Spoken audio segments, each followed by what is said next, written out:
Okay, before the break, we were starting to put together a little world for our game. And there we go. I'll go ahead and share my screen, go back to it. We also use the Git plugin. So next up, we need to put a character in here. Where's the box character? I have a character I'll give you all the character model, my character starter characters. I guess I can do that real quick. I'm gonna come over to this version control tab we looked at. See all this stuff that's in green? That's all of everything that's changed since the last time we made any committed to any changes. So this is the version. Let's go ahead and create a version at this point, so we can always come back to this and then do different stuff afterwards. Or we have the landscape ready to walk around in. So this thing that looks like a download, that unstaged changes, they use some theater terminology. It's unstaged, so like backstage. Those changes have happened. And when we click that, they should move down to the staged area. So this is like the wings of the stage. All the stuff is ready to go out where it can be seen. We can add a short message. We can actually do stuff in the commit messages, but just give it a short one-line message to keep track of it. So I'm going to say like world is ready.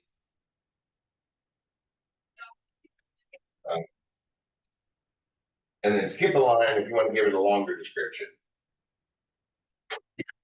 And whenever you get all that, hit commit changes. And my computer's going really, really slow for some reason. I may need to restart here. But that gives us a history of this thing.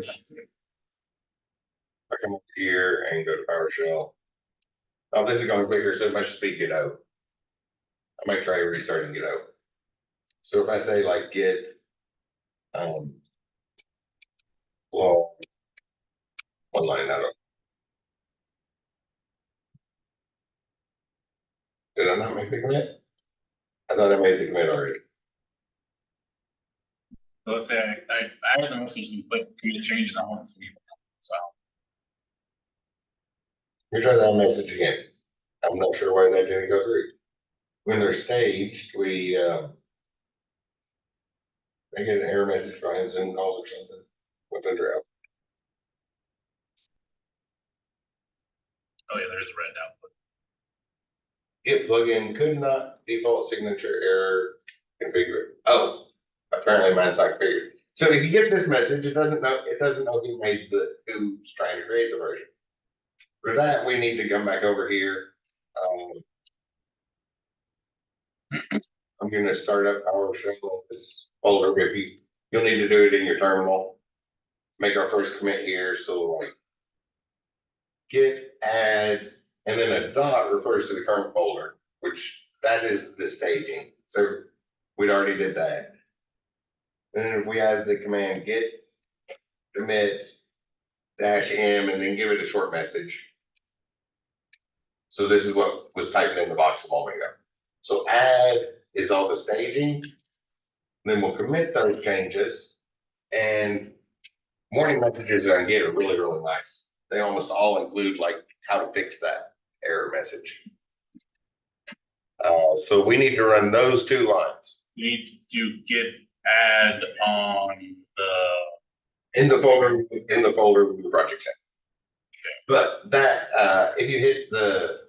if you click that stage button over on Godot, that would do that part right there. It wants us to run these two lines. So git config -- global user.email, and then in quote marks the email your GitHub account is on.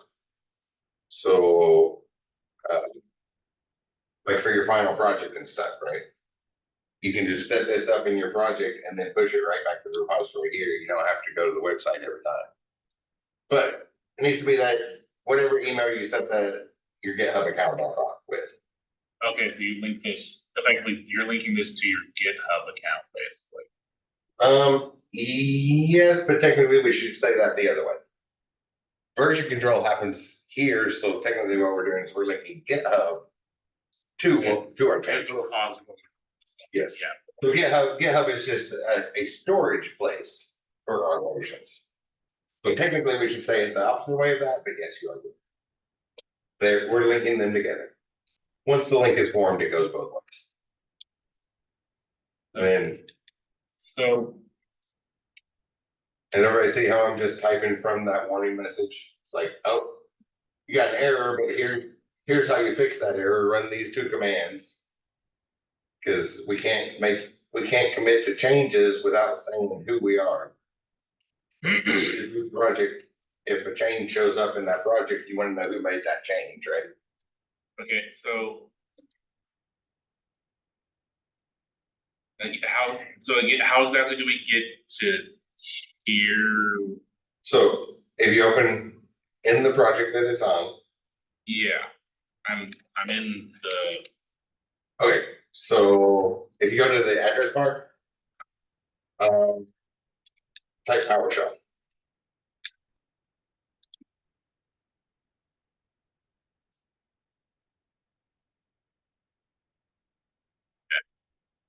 So now run the command git commit, then -m, and then some message.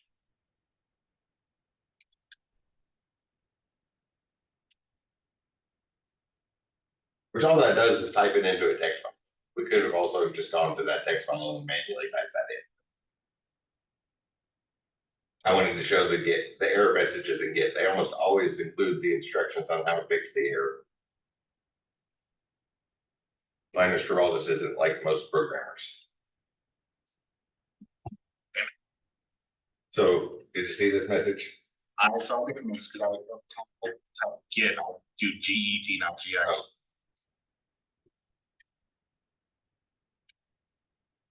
Well, then knowing what Git means might be helpful, because before long you get mad at it. Then it'd be easy to remember what it is. This.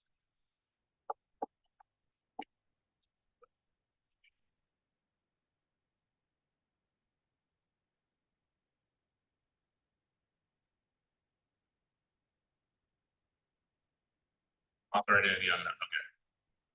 Yeah. So now, really, you could copy and paste those lines, and all you need to change is the string that has your email address and your name.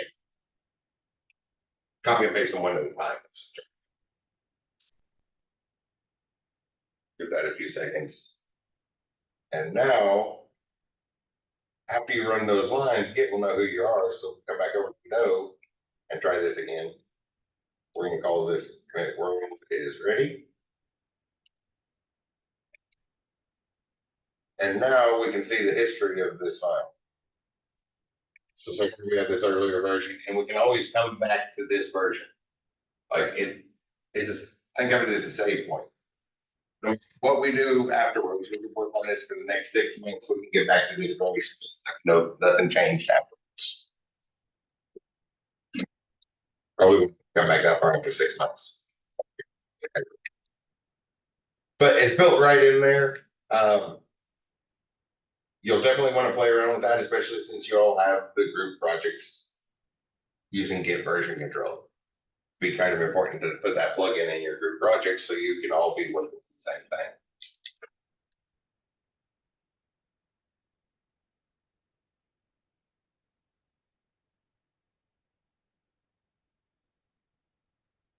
I don't remember which of my emails I could connect to the damn thing to. I can't find where to.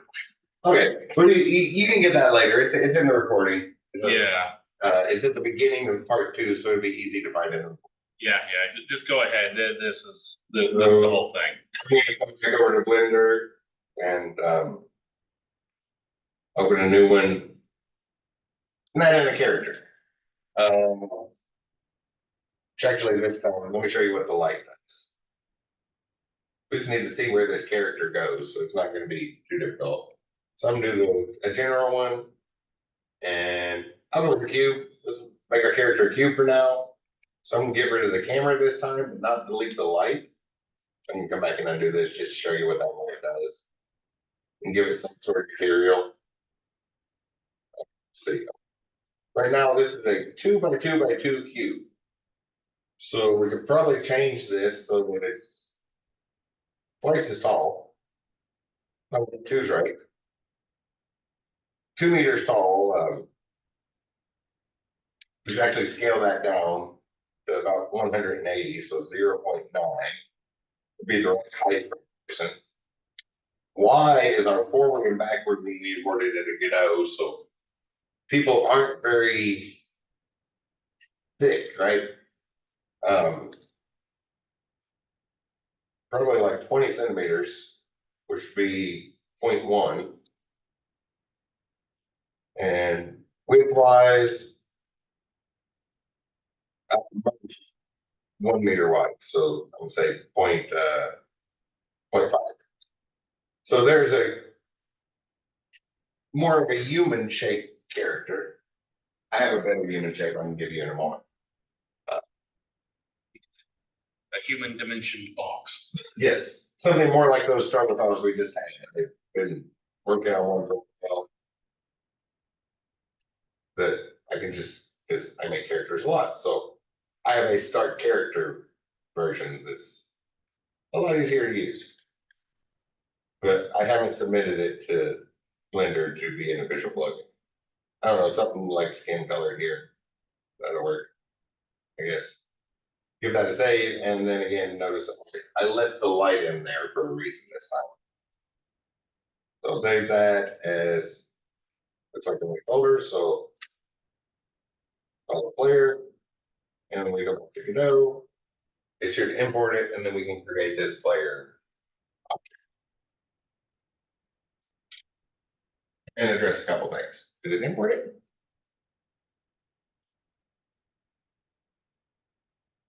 Or it could freeze up. My computer's been getting slower and slower, here. Let me stop my screen share and see if that works. No, Godot's crashing. So I'm going to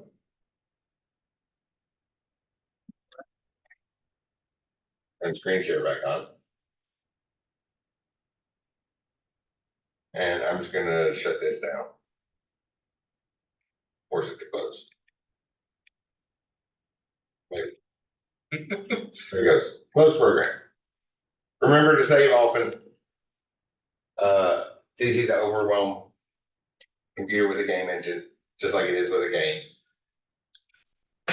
So now if I go restart Godot, maybe that'll fix whatever has been making it go slower and slower and slower.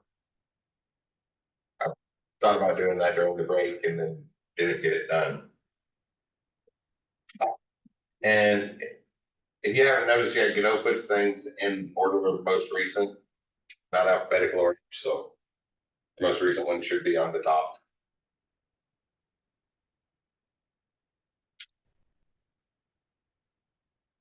There we go. Now it's importing.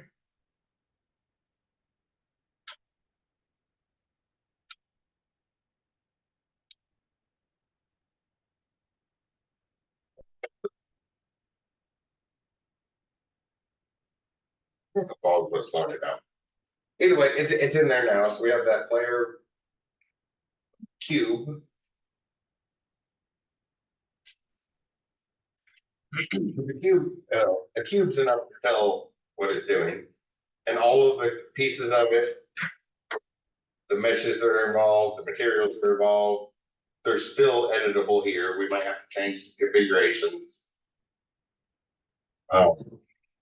The default configurations, for some reason, when you bring in an animation, like if you have a character model that's all animated, it's moving around, when you import it, it will try to do it non-animated and show all of those animations at once, so it comes in like a big giant blur.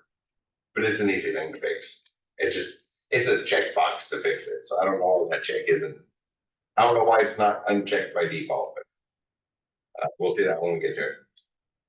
So here's our world. I'm going to start another tab to create the player in. Character, it's a character. So let's go with the character body. 3D, obviously, the pink ones. And then that will be our root node in this scene.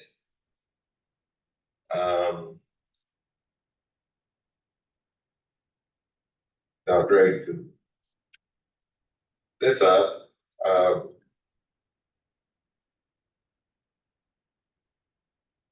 Right click on it, get back to the editable children so we can see all the parts of it. And you see what the light's doing? So it's not a good glow Yeah. like a lantern would work. So you probably, that's what I was saying earlier, you want to use that. This is really bad glow.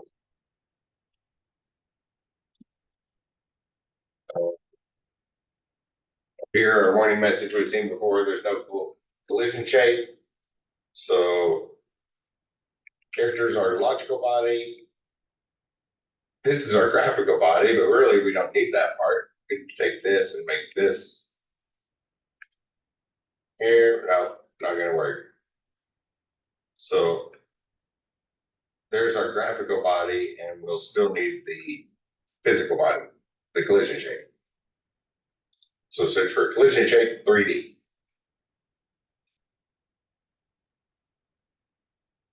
We've seen this before. We can just give this a cube shape.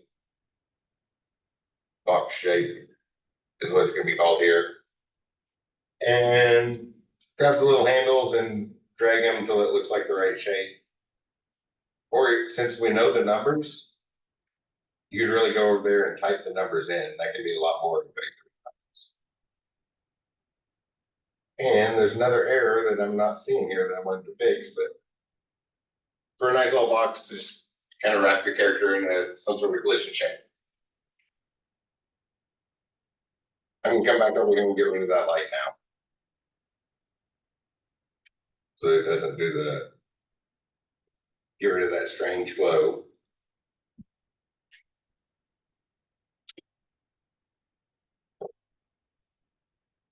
There was another error I was expecting to see. Maybe it'll show up whenever we import this into our world. Which isn't really it's not an error. It's not going to cause any issues until our character is like way off in the background, which isn't going to happen.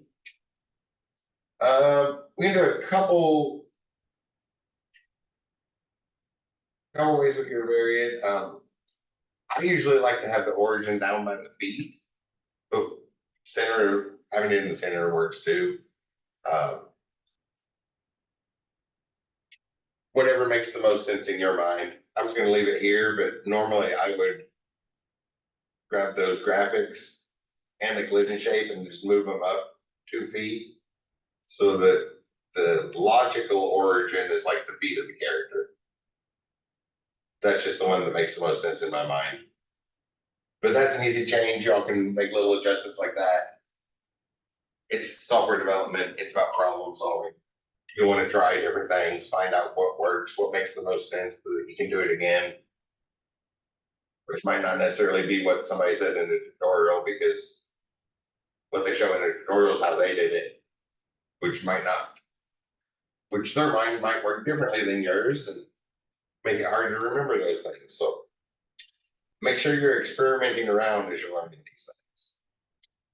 Got our shape, our collision.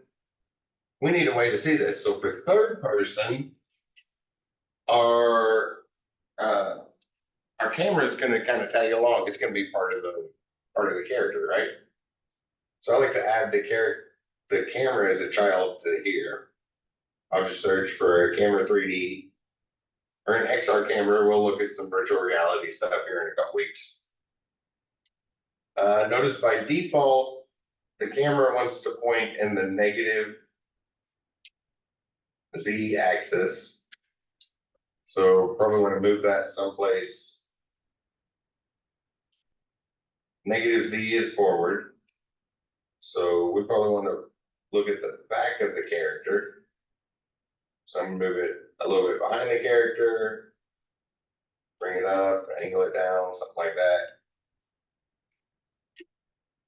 That's probably too much downward. There's a little preview button so we can see what it's pointing at. That looks like a good view of the character. And looking at the back, it's got flat surfaces. It's not a sphere or a cylinder, so we'll be able to tell which direction it's facing. That's the main thing I was looking at. We can tell what forward is when we start moving.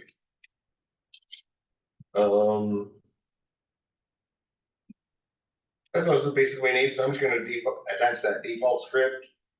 We've seen that a couple times. Go ahead and throw in the default character script. That's not a good name for it. I'm going to rename it player though. And maybe put it in a nice organized spot. I'll come over here, create a new folder called scripts. Because in any decent sized game, we're going to have lots of scripts. So we want to keep those organized. But building off that character body 3D template, so it's ready to move when we get in there. Looks good. I'll save this. Oh, there's the error I was looking for. This is an object, or I always want to call it objects from other engines. So it's a scene in Godot. So we have our player scene. Then we can reuse the names, right? We have the player model from Blender, the player scene, which is a collection of Godot nodes, and the player script. That orange box, that's what I was looking for a moment ago. Looks kind of strange. That doesn't match our character, right? That's part of the logical body for the character. And our graphics and physics match. The physics is going to be the blue lines here. Graphics are obvious. So those two match, but that one seems a little off. Part of the reason I wanted to use a cube and just scale it down was to see this. It does, however, look like an unscaled version of our cube, right? It's half the width, a little bit shorter, and much, much thinner. Our model is. And those orange lines are still showing the original thing. So when you see those, in general, it's not going to affect anything until you start getting in the distance, graphics off in the distance. That's the logical shape of your object, and the logical shape doesn't match the graphical shape. So whenever things have to be recalculated off in a distance and for various parallax, depending on how you're viewing it, then it does come into play. But to get it to be the same size, that's the thing that I've been doing over and over again already. If we come over here, select our model, maybe call it player, because organization goes a long way. So make sure we name all the pieces of it.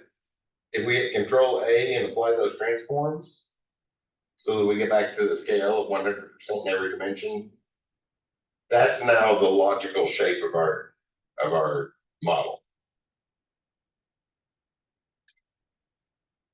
Come back over to Godot, and after it imports, oops.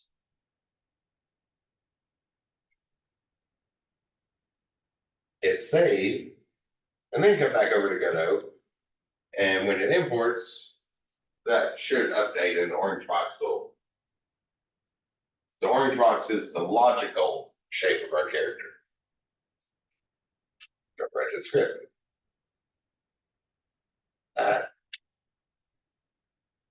I can't get to the tab, zoom buttons are in the way. Well, why is it not updated now? There it goes. It just took it a minute. So you can see the orange box and the blue box and the actual graphics now line up like they should. Which when you get, the nicer your graphics get, the less perfect alignment you're going to have, because that's going to take up a lot more processing power. Right? If you try to like match every finger on your character, we can do that, but then there's logical, graphical, and physical ones. So it's 3 times as many vertices, and every one of those requires 3 numbers. So one of the things that'll bog computers down. So we got a camera following our character around, which worked for now. We'll get it moving in a moment. Actually, I want to make a little adjustment. I'll go ahead and set up the camera a little bit different. Because right now, the camera is a child of the character body. So everything we do off of that is going to try to pull from that thing.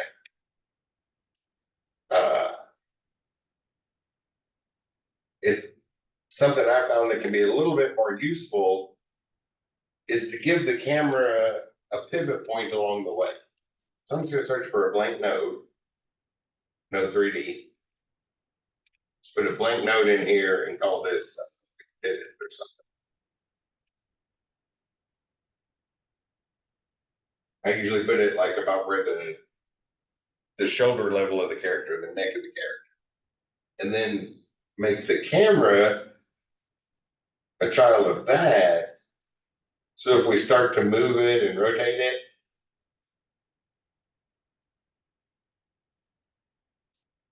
notice how the camera is spinning around behind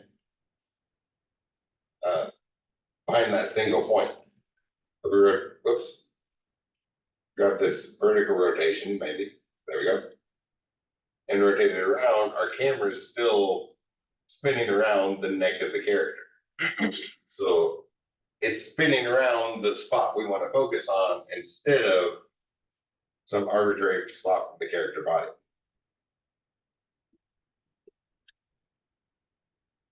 And otherwise, all of our alignments match up. Then we can just bring one of those characters into our game. I'll save that. Come back over to the world. I'll just put it here.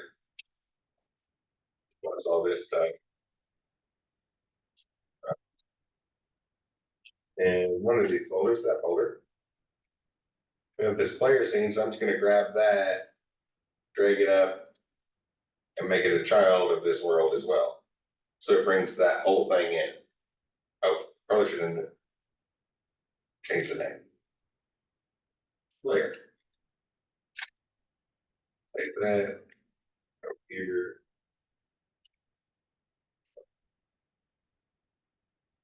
Delete that one and then drag up another one with the proper name. So we can tell what everything is.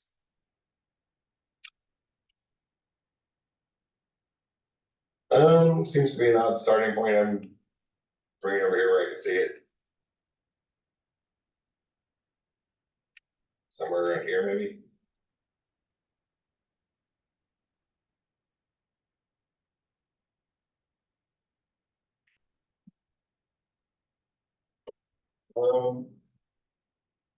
And over the years, what I found is a good starting point on characters is right above the ground.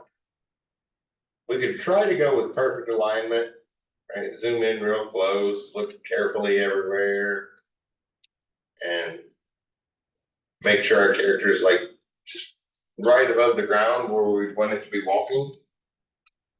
But if we miss it a little bit, a collision is going to happen, and then our character might get stuck. So what I've found over the years is bring it just barely above the ground. You should be able to see a little gap whenever the model passes through it. If we relate our character to the real world, something's like 3 or 4 inches. Enough that it's not obviously way off. We can see all the perspective looks pretty close. But in the very first frame of the game, we'll fall onto the surface. Okay, ready to run this now. Still an error. You may know what error is fixing to happen. No errors marked. Okay, run.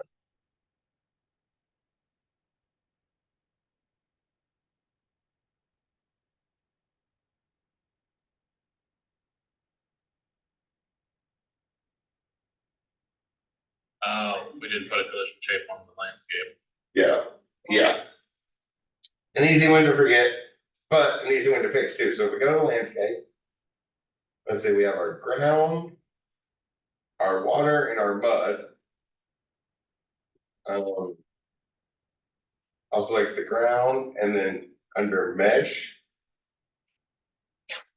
That brings up the mesh tab and we click on that and create a tri-mesh static. So now we have a tight fitting thing to the surface. Reasonably tight fitting. I'm gonna click over here and Blender real quick. I'll go back to the object. Just kind of look at it. Under this menu, see these options: shade smooth and shade flat. This one by landscape by default is shaded smooth. So it took all those flat faces. If I switch that to shade flat. Oh, wrong one. Object shade flat. See how we get all those flat faces again? That's what it actually is. So the turning that into a tri-mesh static body will perfectly match that. But when we go over and do the smooth shading, it's going to look a little bit better, but we don't have a perfect match. If the ground's green and implies grass, then it doesn't hurt anything if our feet go a little bit under some spots. Right? Go from completely below our feet up to a little bit above our ankles. That gives the impression of grass. But if you want a perfect fit, like if you're walking through a rocky desert area, shading it flat would probably be a better option. Will be a perfect fit for this. I'm going to switch to shade flat for this, save it, come back over to Godot. And now the graphics we see should be a perfect match to that tri-mesh static.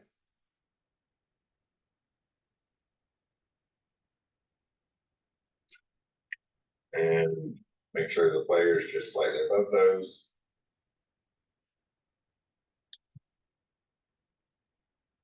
There it is.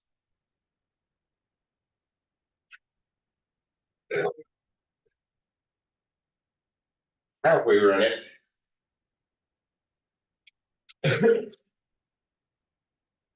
So I was talking the whole time and stretched that out, but we already got a character moving around a 3D world. A good start pretty quickly.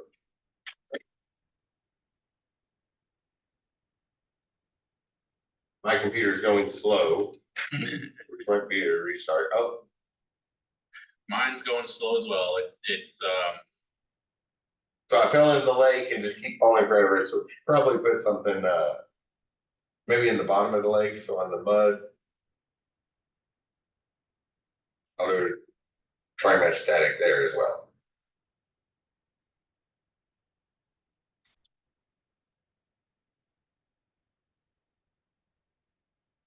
Yes, it's that. It's all the trees we put on there are what's slowing it down. So could take some of those trees away. If you got a nice GPU on there, you're probably doing fine. I just have the Intel integrated graphics on the cheapest laptop they make at Walmart. So apparently 500 trees is too many for this one.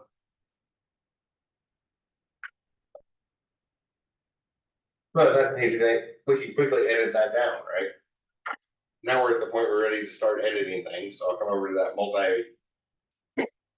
multi-mesh instance.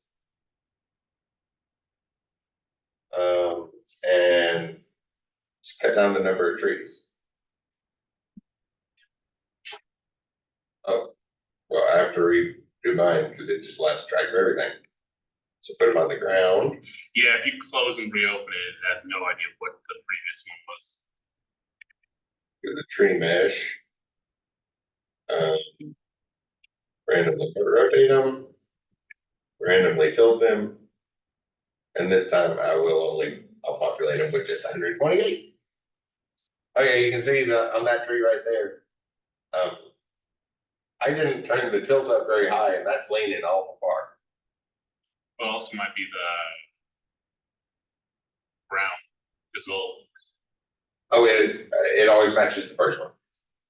It copies the first one. Remember we put one real tree in?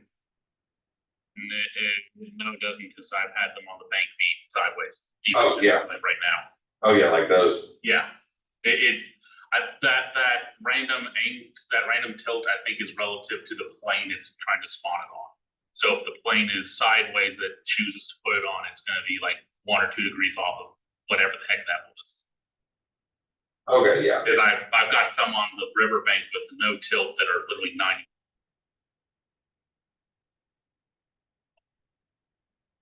Yeah. And that's how we can learning. Let's turn it all the way off. Yeah. Yeah, they're perfectly matching the thing, so. It takes some trial and error to get used to it, but mine's running at a better speed now with a lot less trees. Okay, I keep going for the WASD keys. These arrows are kind of an odd way to move. And that sliding left and right is kind of odd. So let's do a little bit better movement.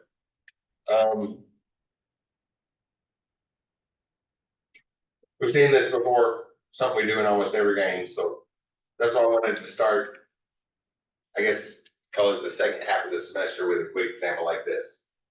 It goes really, really quick. And my suggestion for like lab time and playing around with things over the next couple of days is, instead of starting something and just editing it over and over and over again, do this start a couple of times so you get really used to that start. Get really quick with that.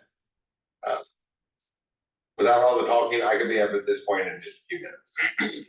Go to the input map, and I'm going to add some new actions. So like forward and backward, and I'll do turn left and turn right,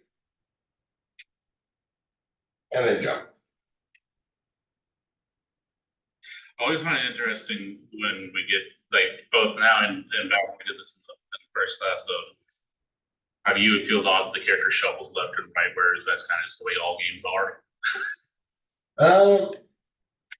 It depends on the game, depending on what you're doing. It seems unnatural to me because I don't move this way, but a soldier would. So it also says a lot about the games you play too. If you're like in a battle, like first person shooter, that would be appropriate for that. This is always appropriate for game. Here we're just wandering around the world, so I'm gonna add what did I just click on? I think turn right, which would be a D key. Oh no, that was forward. Hit the little plus sign, and W would be forward. And take that key away. Backward, I'll hit S, then click OK. Left, little plus sign to add another one. So A will turn to the left, and for turn right, a D. It's also different than what I was, normal controls are different than what I was going to do for the example here. What I have prepared is normally we would turn with the mouse too, right? When we turn, it would be back and forth with the mouse, and then the camera pans up and down. The example I have prepared has the mouse doing both camera. So orbit with the camera and then pan up and down. And yeah, there's different ways, there's different, find what's appropriate for your thing, because Usually almost games are. like turn left and right, if we can also choose from mouse buttons. Oh, not mouse buttons, mouse movements. Well, not mouse movements on it. We have to actually script the movement of the mouse, but we can choose from any of them. So really every game's a little bit different. Now we can go in the script and kind of adjust some of this stuff. Like get rid of these things that have no value there. Instead of a constant for speed, I'm gonna type add export and just make it a variable. a floating point type. I don't know why they didn't do that in the thing. Add export a variable, again, a floating point type. Because now, let's select the player. Notice those are available over in our inspector. And I don't like these all capital things, so I'm gonna highlight that and hit Control R to get the find and replace box.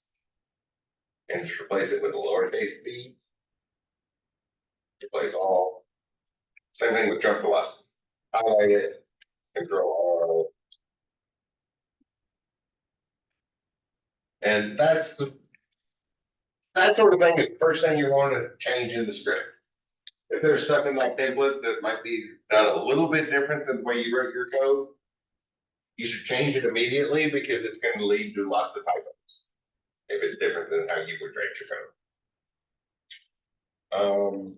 Get rid of the code that doesn't do anything. All that useless stuff.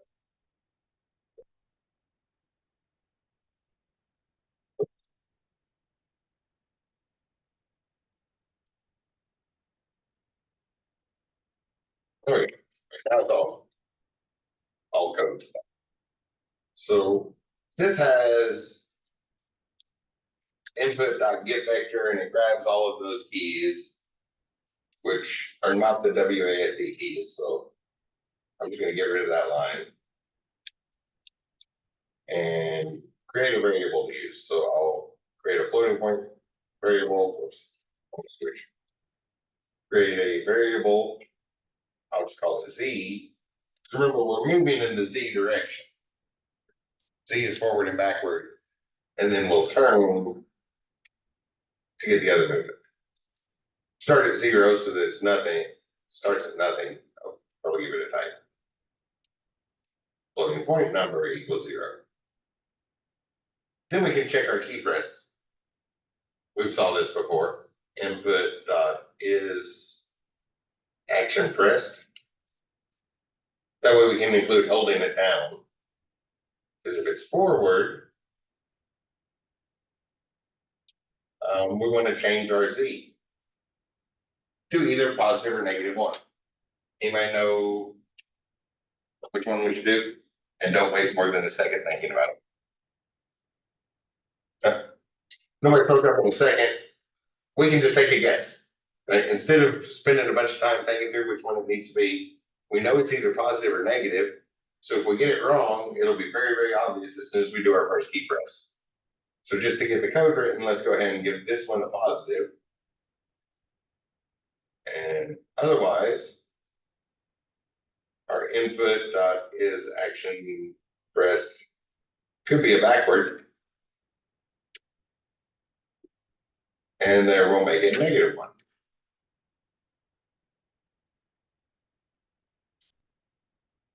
Then our X direction on here, we use the one here.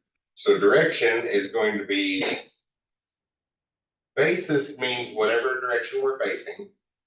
So whatever forward for this game object is. 0 in the X, 0 in the Y. The jump thing's handling that. Which, speaking of which, I can come up here and change this to jump real quick.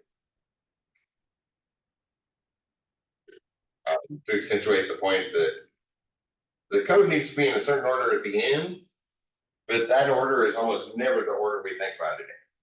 It's a lot more productive to bounce around and put things together. That's one thing that really throws people off when they get in when you're too used to following tutorials, is you see that finished product or looking at the textbook. You see the order the computer needs it in, not the order the human put it together in. 0, 0, and then this one, instead of whatever it originally said in the template, is going to be that Z we set up. So that'll give us our forward and backward. We can give it a quick test. Give it a run.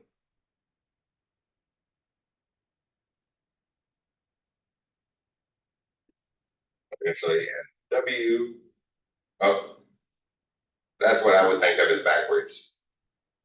And S goes forward, so those negative signs are swapped. But see, it only takes a second to actually test it, so you probably don't want to spend more than a second trying to figure out which one's positive and negative. If it's quicker just to test it and see. So that gives us our direction. If the direction is not 0, then we'll multiply that direction by the speed. We can change that variable or something. Otherwise, move toward means that it's going to apply the laws of physics like friction and bounce and all of that, just with the velocity we already had. So it's going to let the velocity fade out on its own. But our speed is 5, so it's not going to take very many frames for that to happen. Right? It's not like we stop moving and we'll see it keep going for 20 feet down the trail. It's going to keep going for like the next 4 frames. Something very, very quick. And then this method right here, we always want to put that at the end. That's what actually applies to movement. That applies all of the laws of physics. We set them up along the way and then call move and slide to actually implement them. Oh, I guess now we can do the turning thing. So is turning going to be a third one here? Let's type that word, right? Following this pattern. If we press forward, else if pressing backwards, else if turn left, or else if turn right. Does that make sense? Or do you think it would make more sense to start over? I guess another way to phrase that question, can we turn to the left while moving forward? That's perfectly okay. I see head nods in here. Right? I do that all the time when I'm walking in the real world. I don't stop going forward just because I'm turning. So we don't want it to be one or the other here. We're either moving forward or backward. We're not doing both of those. But similarly, we're not going to turn left and turn right at the same time. It's one or the other. So we have 2 different if blocks, but we can go ahead and run them both every time. Again, just checking that key press. We've seen that before. I'll do turn left. I'm just going to put pass and get the condition written. Input is action pressed. Turn right. And I'm just going to put the word pass to make the errors go away. So now we can jump down to the other part. Again, a smaller example of that. Don't write your code in order top to bottom, left to right, top to bottom. That's just going to leave you confused and hitting errors all over the place. Now we can think about what to do. So to turn left, we need to spin around our vertical axis, right? That movement is called yaw. Y-A-W. The yaw movement.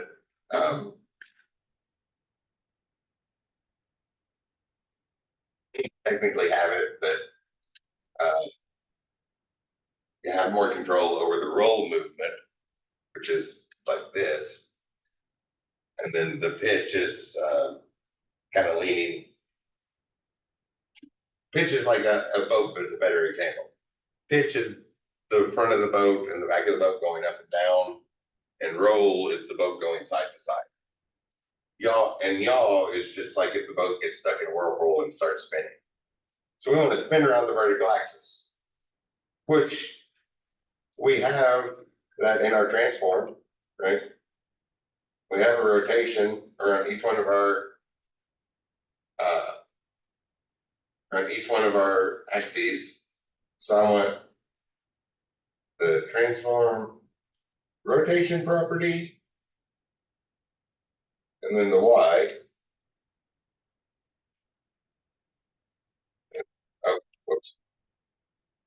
This one though, because I can't do that I can't drag the Y over because the Y is on the slider. So I can drag the rotation over. Like grab that rotation property and drag it over. I can see it's just called rotation, which is a string. I didn't want the string, so grab rotation, hold control and drag it over. Is that not what it was?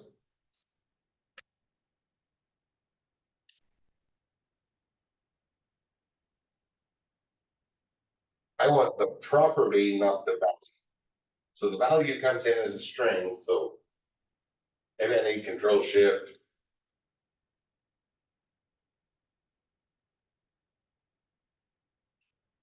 Well, need it without the quote marks.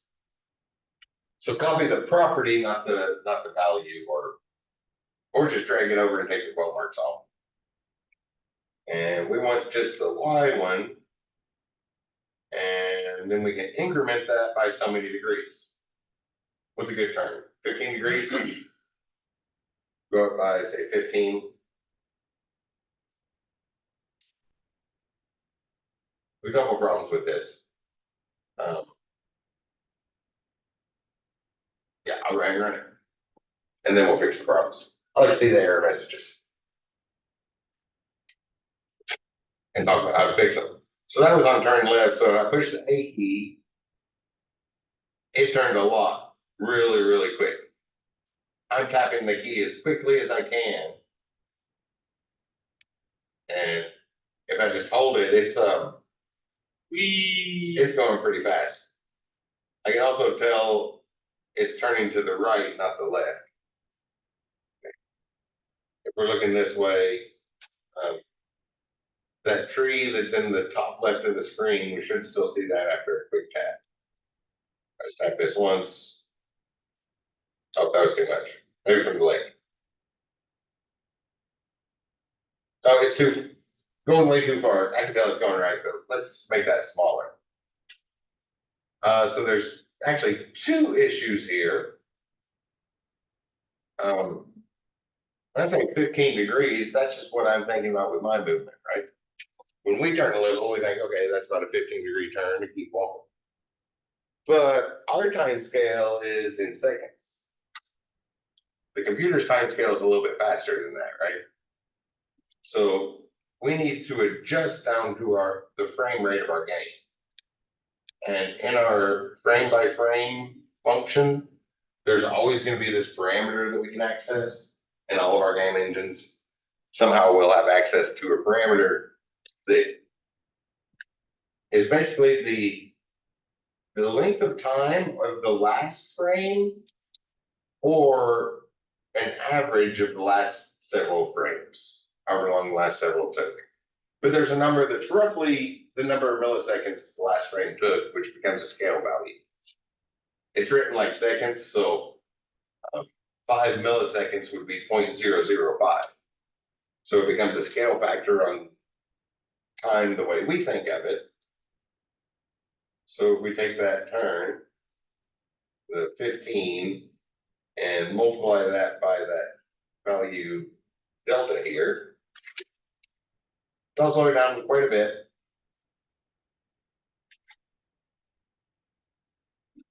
Still an error.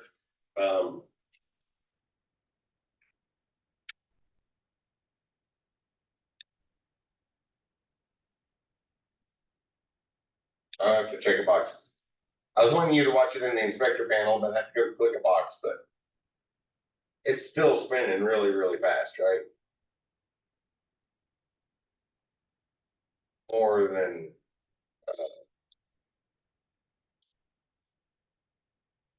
that's way more than 15 degrees per second.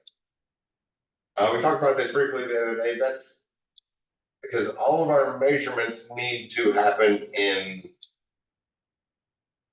radians.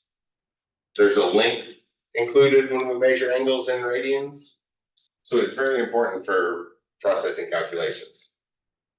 Degrees are only good for just rattling off a number. Can't really do anything with them except say how many degrees it was. If you need to calculate, you have to use radians. That's one way to think about it. There's a built-in function, so we're thinking 15 degrees. So if we do degree to radian function. Whoops. Undo that. I'm going to wrap all this in parentheses first, and then type the function name. That way it doesn't erase it. Again, going out of order. So now 15 degrees turned into every second turned into some radian value, which is really, really small. One radian is like 57 degrees. So it's like a third of a radian per second. This should give us a much smoother movement. Now we can even see which direction it's turning, right? So moving forward, turn to the left, and we have a new forward direction we can move it. Every game's different. Like Brady pointed out, a lot of games, especially one where you're like in a battle situation, you don't want to turn away from the enemy in a battle, right? So the standard FPS game. Well, actually, what I was thinking of, because I was, and not even an FPS game, in most games, whenever you hit left, your character might turn, but your camera will remain wherever the heck. That's what I was talking about. Oh, the camera, the lag on the camera and stuff. Well, not the lag. The camera will, unless you physically move the camera doesn't move, because you don't yank the camera around. Yes, that's why I like to do it this. That's why I like to do it this way. The camera is just a child of our logical body. Yeah, and so basically every game I played that straight even with an the only time I ever had a character that sort of like thing is in like a driving game. The only time I've ever seen that. Usually it's just you hit left, your character moves left relative to your camera.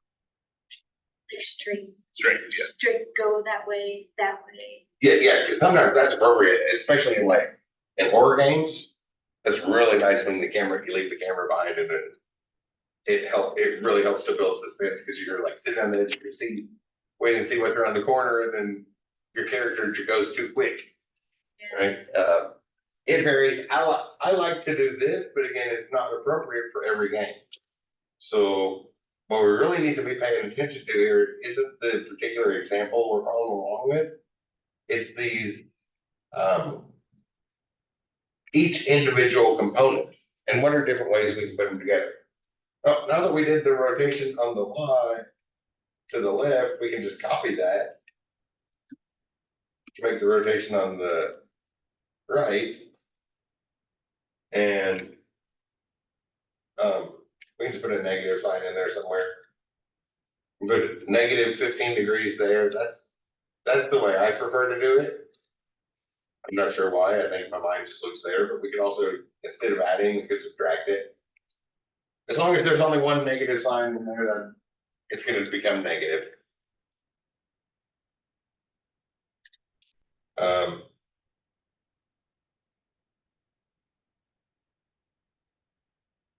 know I like to put it on the angle though, because there's a strange little thing that with angles that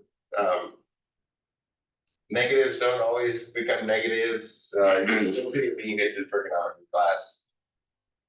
Depending on how sharp the angle is, cosine's an even function and sine's an odd function, which comes out to the negatives cancel themselves out automatically, and angles don't act like regular numbers. So having it over here, the angle will cancel out like it's supposed to. But in this situation, that's not going to matter.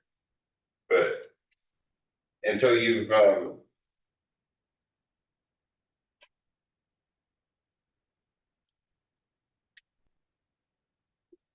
until you get to calculus 3, it's really hard to determine, to just immediately look at something and be like, oh, this is one of those situations where it doesn't matter, or this is one where it does. So in general, put your negative on the so that way the computer can handle it, and you don't have to worry about whether or not it is one of those situations or not. Because you don't really learn that until you learn the 3-dimensional rotational shapes in calculus 3, which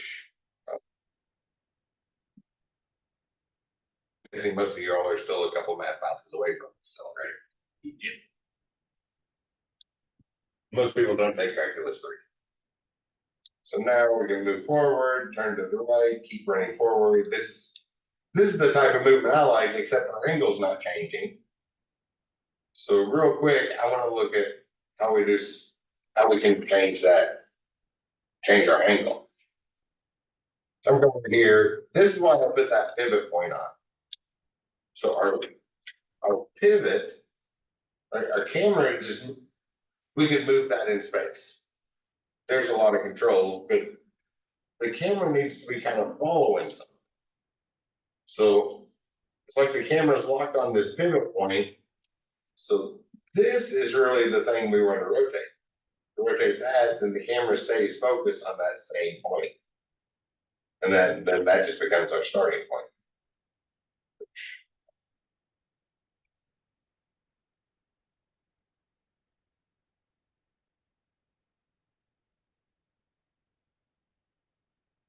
Angle, maybe? Something's fun. Is this what's going around? No.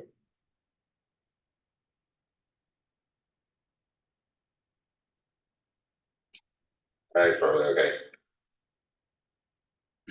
Oh, it did spin. So I turned something in there. Which one did I turn? Transform. Let's set this back to 0. Oops, not that. Put this to 0. This to 0. This to 0. There we go. So if we change the rotation on that pivot, like go 45 degrees around, actually I should do that with dragging. I'll drag the slider slowly, so as we change our rotation, our camera is spinning around the character. And as we change our X rotation, the camera is going up and down. So it gives us a way to spin, to change that. And I want to finish up in about 15 minutes. Then if we take the transform and adjust our speed transform, or 1, our camera can zoom in and out. I think we're going to run out of time for that, but it'll be a quick, easy adjustment. Let's look like 2. So there's a nice starting point. So really what we want to move in the script is that camera pivot. 3D view, back over to the world. And in the script, I like to do this with the mouse movement. It very much game to game because next Wednesday we're going to look at navigation meshes. In that case, the AI is just moving our character, and we just say like go over there, and it'll find the best route over there, wherever over there is. There's different ways, but we might want to use some mouse movement for the input. That's the one I wanted to look at. So under these nodes, we have all these different types of events that can happen. We saw some of them. I'm just going to type it in this time. A really useful one is unhandled input. So unhandled input isn't on any of the lists. There's all sorts of things that we already handled. Input manager, we took care of all kinds of buttons, mouse clicks, but mouse movements were not on there. That's another event.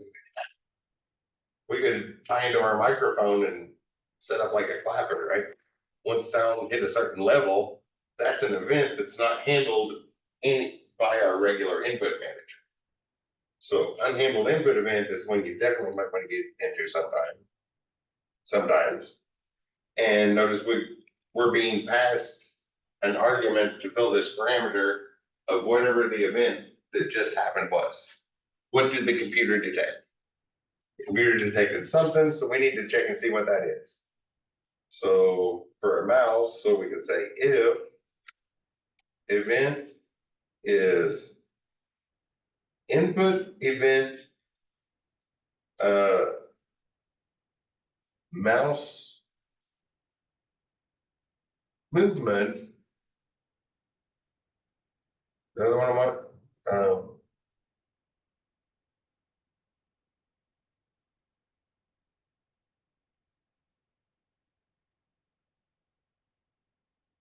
yeah, I'll do that. And then I'll consolidate this and improve this in a moment. So if event is input, event mouse motion. And we're gonna come back and make an improvement on this in a moment, but this is ultimately the one. Then we can rotate our camera. So I'm gonna, still looking at the script, I'm gonna go over to that player scene and grab that camera pivot. And just like we saw before, we hit control and drag it in. Oops.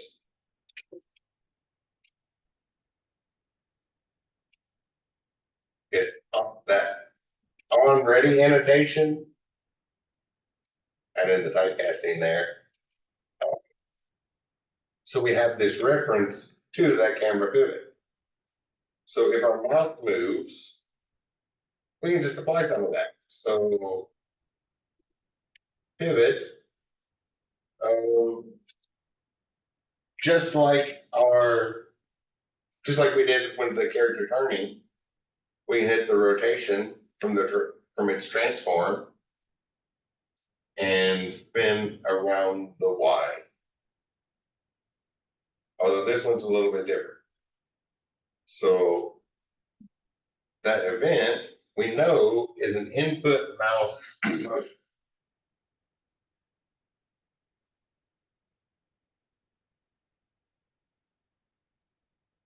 Trying to think of the best way to describe this. Let's put it on the board. Sometimes I have to pause and draw pictures, figure out what's going on. So here's our hand. Not a very good hand, and then that's holding this big mouse, right? So there are two ways we can move that. We have our X direction and our Y direction. So when we have the camera spin around something, which one of those directions are we going to want to use? X. Yeah, we want to spin around by moving left and right. So it's our mouse X that adjusts our camera Y rotation.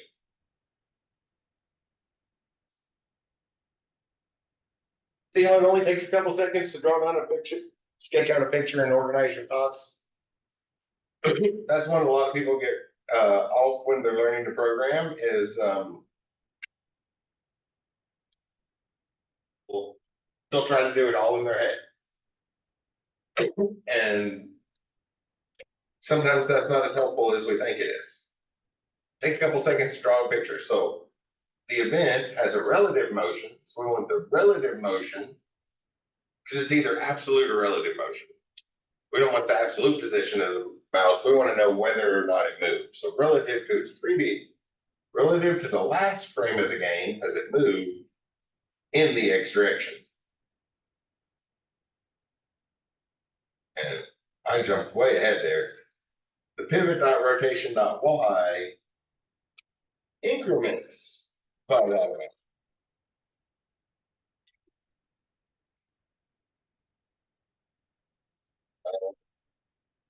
Up and down is going to be about the same thing, right? Pivot dot rotation dot X, that's spinning around our X axis, which is the side to side horizontal. So going up and down.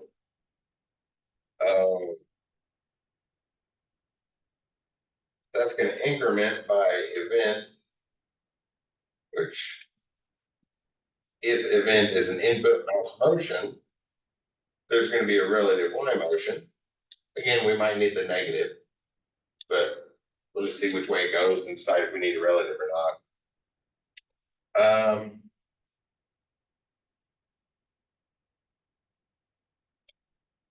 I do want to stop this at some point, but let's give this a quick check. So come back and add a clamp if this runs. Actually, I want to add a couple things. Oh, don't see. I can tell it worked though. I guess I can try. I'll plug up a regular mouse.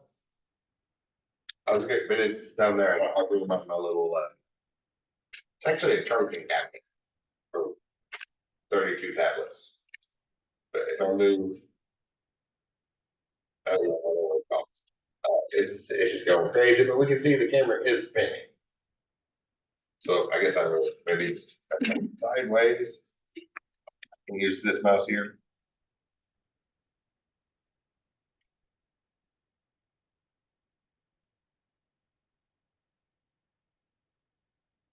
Going up and down, it's just spinning all over the place, way too much.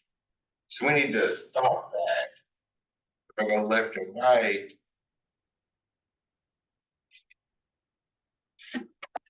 looks like it's spinning in the right direction. The right direction. Hard to tell with all that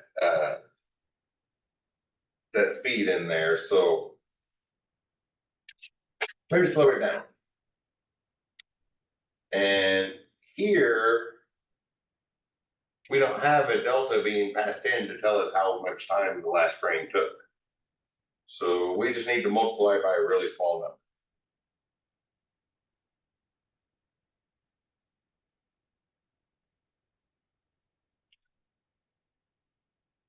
Now it should be moving at a much slower pace. Something that's down in the range of the last delta. So 0.01 would be 10 milliseconds. A delta of 10 milliseconds.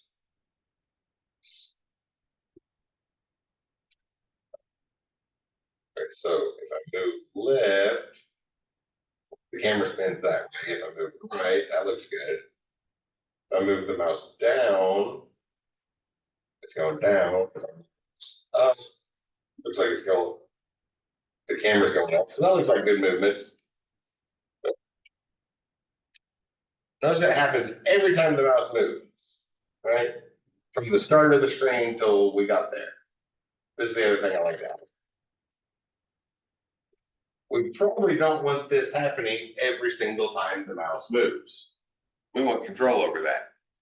So there's different ways. What I put in the example here, getting ready, was before we just grab those mouse motions and immediately change this. Oh, we can put the here.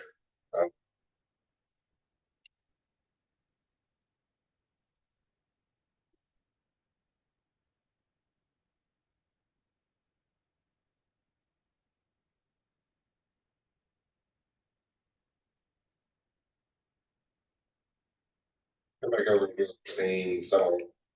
There we go. There's a limit on how much we want that camera to take, right?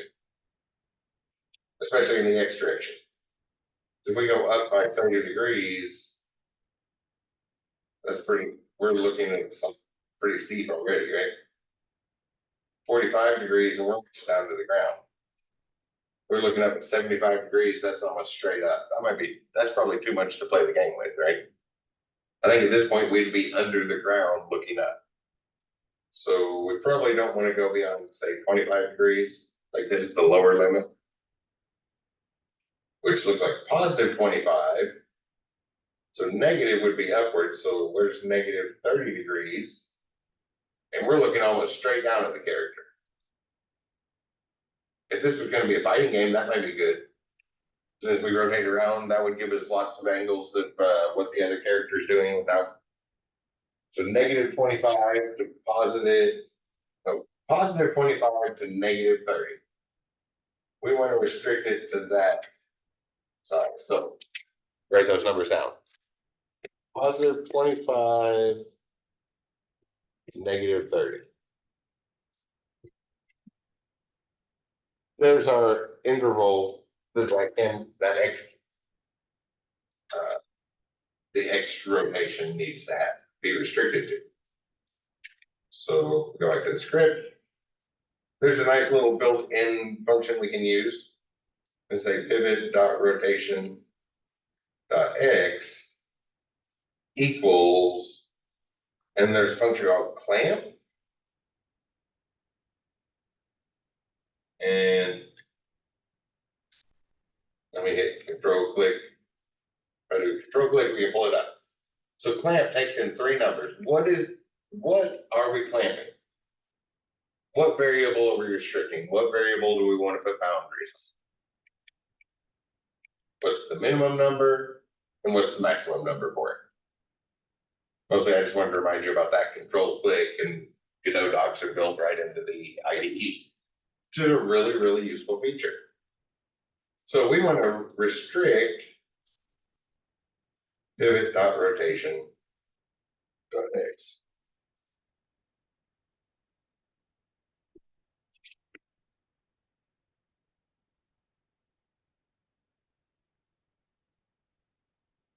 Sorry, with something crawling on my leg, something sitting in my sock, and it I like a little bug or something.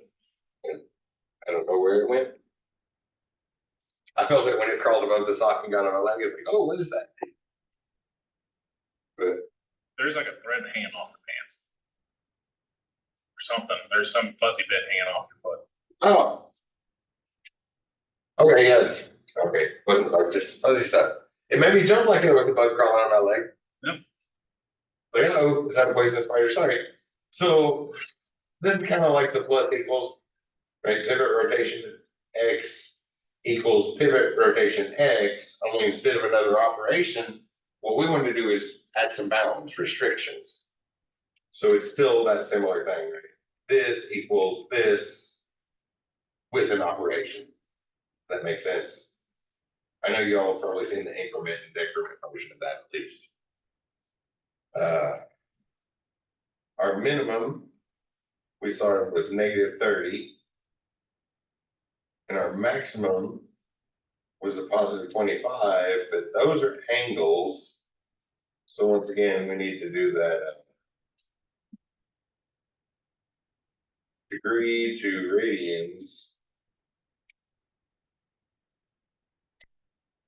on -30 and degree to radians on whatever 25 is. And one more grid. So that gives us some restrictions. So now our view should move nice and slowly and be restricted to that, and we'll just have to come back and deal with the time. I'm gonna start my mouse in the middle of the screen this time though. So if I move up, it goes this far and then it stops. That's a much better view. Go down, goes this far down, then stops. Left and right, we could probably restrict that, but for the case of this example, we'll spin all the way around. In the case of a fighting game, that might be good for a fighting game. We're going in different directions, like Street Fighter fighting, Tekken fighting, Mortal Kombat fighting. Some of those have serious legacies in them. They've been around for a very, very long time. But having lots of different views while you're doing your combinations and stuff can be useful. And that works while we're moving. As we're walking, we can see where we're going.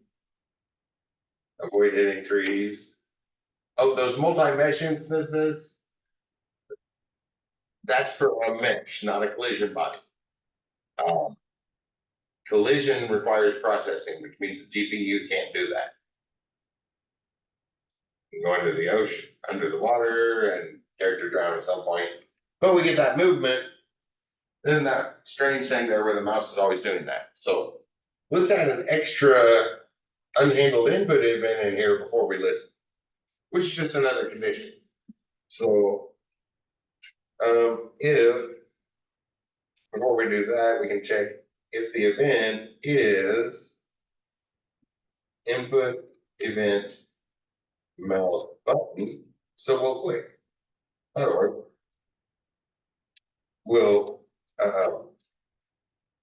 We'll click either left or right, any sort of button, and then we can change change how we're dealing with the mouse, which I'm just gonna type this out, so just follow what I'm typing here. Input dot set mouse mode. And yeah, notice it didn't even show up on predictive text. And we want input mode capture. So if we click, we'll switch to input mode captured. I'll do it on Ellen. We want to be able to get out of that though too, right? I'm making an escape key. So that's a good one to use. We could go add it to the input manager, but escape is common enough, it's already in there. So we could also say if event is action pressed. For the reason I wanted to use escape key is so we can get back to, notice how we went back to that seemingly different notation than we were just using, but they're basically doing the same thing. We're just checking whether it's a mouse click or a keyboard press, reusing something we've already seen in a different way. There's a lot of that in game development. That's what game development is. Learn you have to learn each little component and then come up with new ways to put them together to solve the problems. And the escape key is UI_cancel. Oops. Parentheses, and if we do that, then input dot set mouse mode to input mouse mode visible. Set mouse mode to input mouse mode visible. And I don't know, I accidentally put a quote mark there and they just showed up on the predictive text. It is an enum, so no quotes on it. It's an integer. That could be 0 and 4, but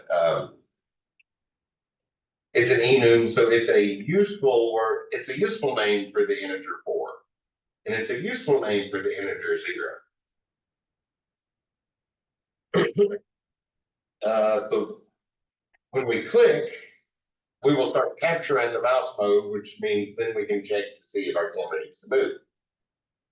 When we're done, we hit the escape key and it's no longer listening for those, so then we just need to check and see if we're in that captured mode. So if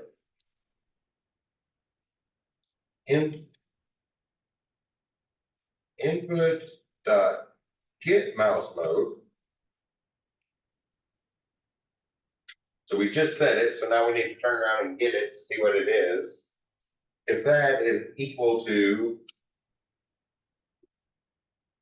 input dot mouse mode capture. And again, that's an enum, so that's just a big fancy name for an integer. So we can use the equal and we're not restricted to the is. And we're not restricted to having to let the computer handle a whole bunch of it. Then I'll highlight all that and then that over for the Python-like syntax. So we click a mouse button and we go into mouse mode capture. Otherwise, we hit escape and we go to the visible mouse mode. And if we're in captured mode, then we do that movement. So it should give us a little bit of freedom. So let's give this a run, see if that works. And 5 minutes longer than that before it. So now I can move my mouse with no problem. Start moving around here. And when I click, now the camera can do all the camera adjustments. Get the angle we want for walking around, hit escape, and we get our mouse back to do other things while our character is moving and doing all of that. Click, and we can go back in there, change the angle we're viewing at to walk around our world, hit escape.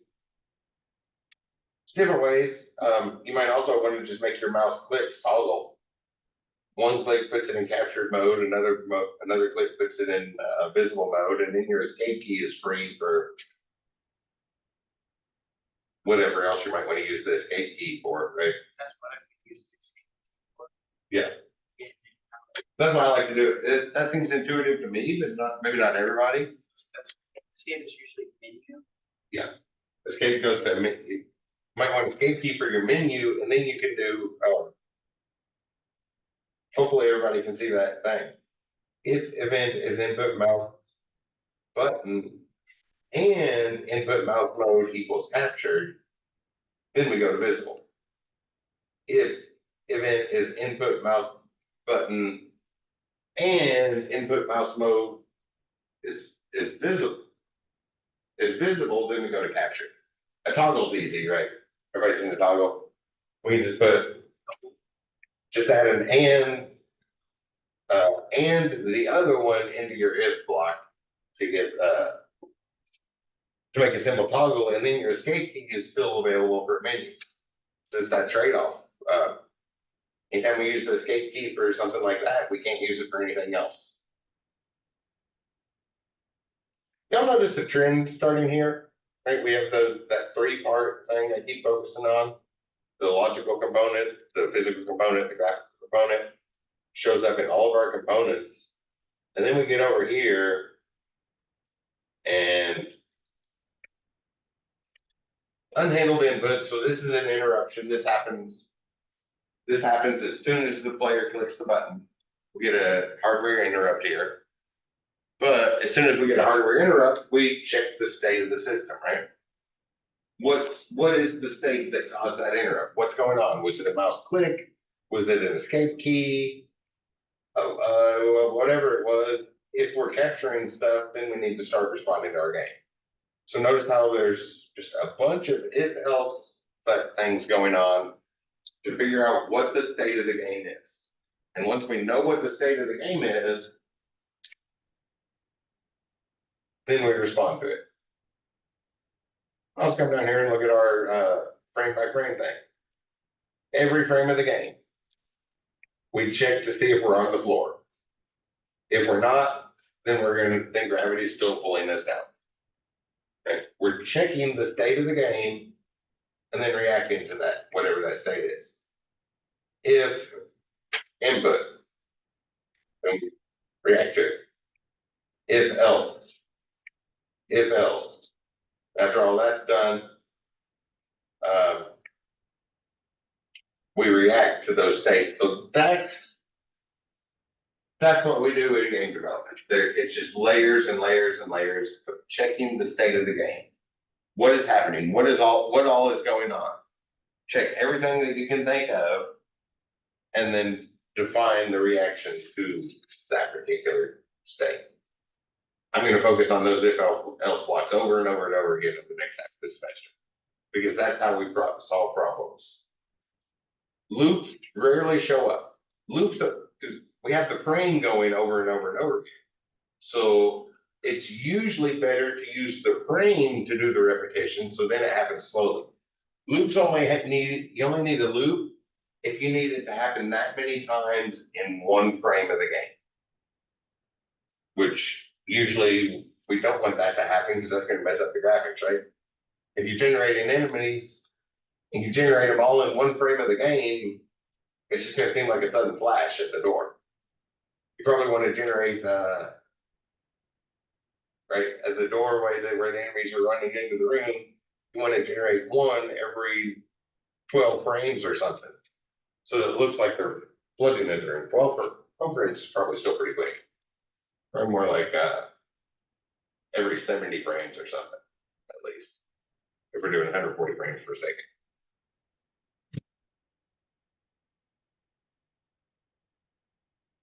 That gets us a little bit better movement than what we had from that default script, right?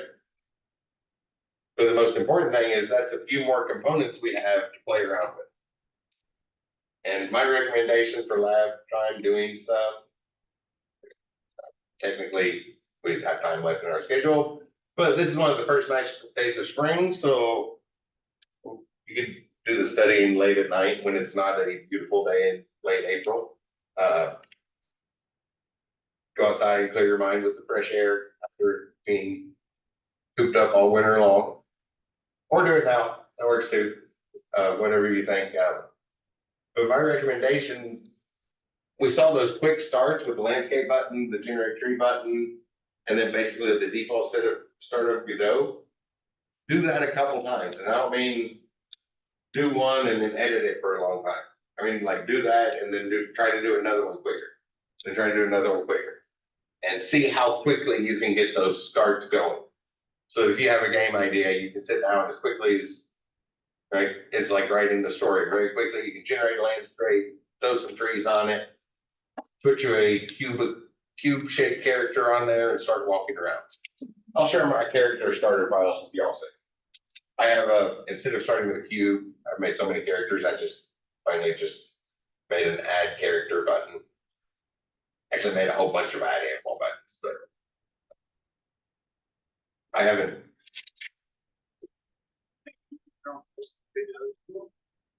Blender tool. Blender. Oh, Yeah, and I haven't submitted that one. And yeah, the plugins I put in Blender wouldn't be useful for this. I've got some other ones in. The add character button is just in a Python script, so I'll just show you where it's at on GitHub, and you can just download that and have male and female characters with clothes. No details, but a good starting point. We'll see that soon. Did I ask if there's any questions? Probably give it 5 seconds now. Zoom. Oh, just change the transform position. I was gonna like, so that will be within the camera. Oh, that'll work. You have that option, but Zoom is really just grab the camera transform, move up and down the Z axis. Yeah, but I don't want it to clip into the player character. Oh, so clamping, things like that. There's other stuff. Play around with it. See what you can come up with. It's an active subject we learn by doing. That's why I'm just kind of talking about this. And the goal here wasn't that particular product. The goal was each individual component going into that product. Because now you all can start trying to put those components together in a different order and see what you come up with. And then game development is using that to solve a problem, which the problem is you want to tell a story. Otherwise, that's it for today. If you have any questions, let me know. I'm always happy to help. I'll be start grading that platform review probably tomorrow. And at this point in the semester, you're far more likely to get an email from me than a bad grade. I'll be like, hey, can you fix this stuff? Or can we hop on Zoom and talk about the things that need to be fixed? Or yeah, so expect that. Otherwise, I should have those graded pretty soon. The videos, the screen capture recordings looked awesome from the game. So now I have to start digging through the code and running the game. Otherwise, I'll see you on Wednesday. Everybody have a good day. I didn't forget about that, Brady, on your submission. You did not submit a video. I did.